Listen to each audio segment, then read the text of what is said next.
One of the things that I'm always amazed with, no matter where the tragedy is happening, whether it's San Bruno or Marshall, Michigan, or here in Salt Lake, or certainly in Bellingham, was that the way the firefighters respond and deal with vastly different situations and do a really good job of it. Next up is Clifton Tholl, who you heard from yesterday, with the Utah Pipeline Association, president of the Utah Pipeline Association. I'm just getting a pretty background slide up here to show, because he's not going to do a PowerPoint. And as you heard today, the pipeline industry is mandated by federal regulations to reach out to local governments in emergency response to try to get certain emergencies in their hands. And there's always kind of this push and pull about, you know, are they giving them the right information and do they want to hear it? I think Cliff's going to talk about that a little bit. Cliff. Thank you.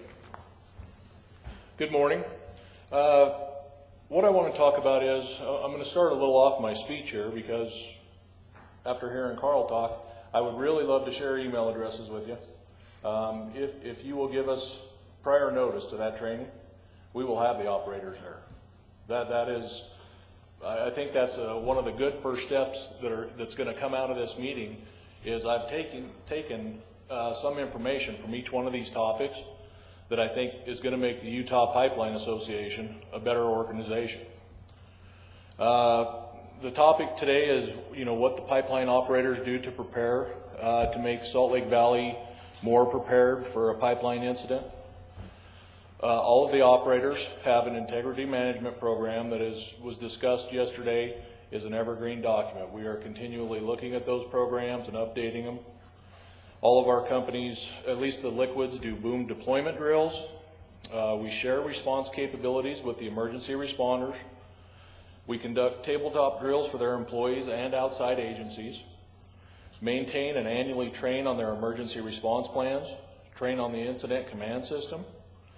Maintain a relationship with the LEPCs, fire departments, law enforcement, etc.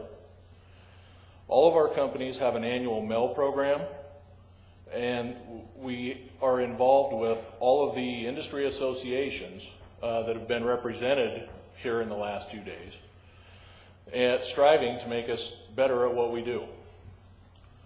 As far as what more could be done, I think this seminar is a great first step. Like I said, I've taken so much valuable information out of here that I think is going to make our organization better, which is going to make us better prepared.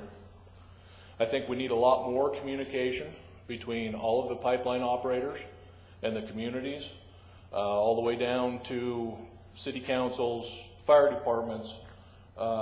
Each operator needs to make that effort to get there to talk to those, to talk to those folks. I do want to say that Salt Lake City is better prepared than a lot of the areas that we operate in. Right here in Salt Lake City, there are 2 oil spill response organizations, H2O Ozero and Environmental Restoration. They have huge amounts of material on hand, expertise. You also have EnviroCare, which is a spill response contractor that I believe was up there working on the Red Butte spill. But all in all, I'll be very brief. I'm thankful for this opportunity to come talk to you folks. So much valuable information has been taken out that I think is going to make us better at doing our job. And that's it for me. Thank you.